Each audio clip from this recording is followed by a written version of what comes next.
Hello everyone, সবাইকে স্বাগতম আজকের ক্লাসে। আজকে আলোচনা করব হচ্ছে আমাদের এর আগে আলোচনা করছি হচ্ছে আমাদের চ্যাপ্টার 5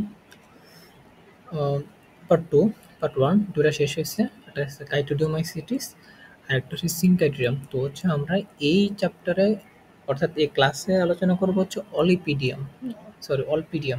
ওকে, তো কথা না বলে শুরু করি। তো অলপিডিয়াম দেখতে হচ্ছে কীরকম, এখানে চিত্রগুলো দেওয়া আছে। তো অলপিডিয়াম হলো এক ধরনের প্রাথমিক ছত্রাক। হ্যাঁ, মানে প্রাইমেটিভ ফানজাই। এটি মূলত উদ্ভিদের মূল ও কুঁড়িতে পরজীবী বা অবলিগেট প্যারাসাইট হিসেবে থাকে। ওয়েট ওকে, অবলিগেট প্যারাসাইট হিসেবে বাস করে। কাইটিডিওমাইকোটা প্রাচীন ফাঙ্গাই এর অন্তর্গত।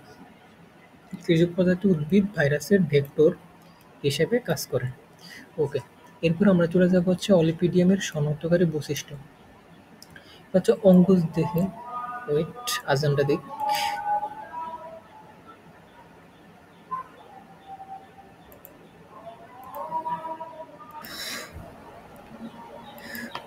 ওকে, তারপর হচ্ছে এখানে এটার অঙ্কুশ দেহ এককোষী এবং অ্যান্ডোবায়োটিক। পোষক দেহ কোষ মধ্যক মানে হচ্ছে এটা পরজীবী। এককোষী অঙ্কুশ দেহ সিট্রিড নামে পরিচিত। সিট্রিড তো আমরা পড়ছি, হ্যাঁ, ফানজাইয়ের যে একটা পুরো রাজ্য এরকম।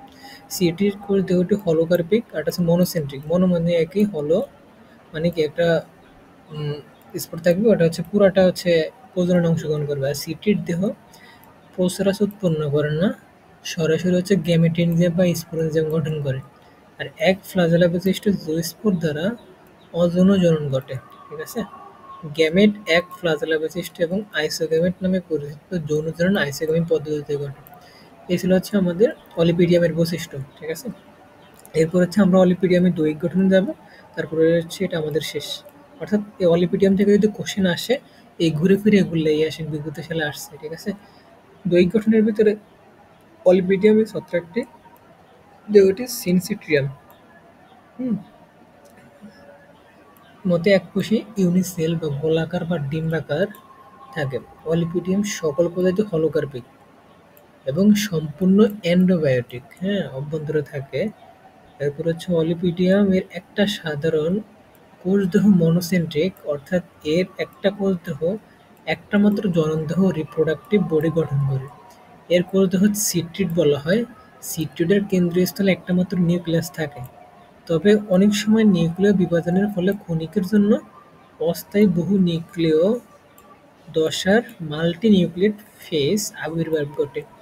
একটা পূর্ণাঙ্গ সিট্রিড দ্বিস্তরী প্রাচীর দ্বারা আবৃত। কোষ প্রাচীর কাইটিনের সাথে সেলুলোজ দ্বারা গঠিত। বিশ্রামকালীন সময়ে ছত্রাকটি আবৃত স্তরে দশা অতিবহন করে। আবৃত স্তরে দশাকে যথাক্রমে সামার স্পোর, যেটাকে গ্রীষ্ম, বর্ষা, শীতের সাঁতার কাটা, উইন্টার, হ্যাঁ, স্পোরও বলা হয়। এটা হচ্ছে আমাদের অলিম্পিডিয়ামের চিত্রটি। বাইরে যেটা আছে এককোষী সিট্রিড, তারপর ভিতরে যেটা আছে এই এটা আছে কি কোষ প্রাচীর, এটা যে এককোষী সিট্রিড আছে ভিতরে, আর নিউক্লিয়াসটা অলওয়েজ এটার ভিতরে থাকে। তো এই ছিল আমাদের হচ্ছে অলিপিডিয়াম নিয়ে মোটামুটি ক্লাস। এর ভিতরে মোটামুটি প্রশ্ন আসে, বিগত সালে আসছে, ওই আলোকে আমি পড়াইছি এটা। তো এরপরে হচ্ছে যে ওমাইসিটিস আছে, ওমাইসিটিস ক্লাসে সবাইকে আমন্ত্রণ হলো। আসসালামু আলাইকুম।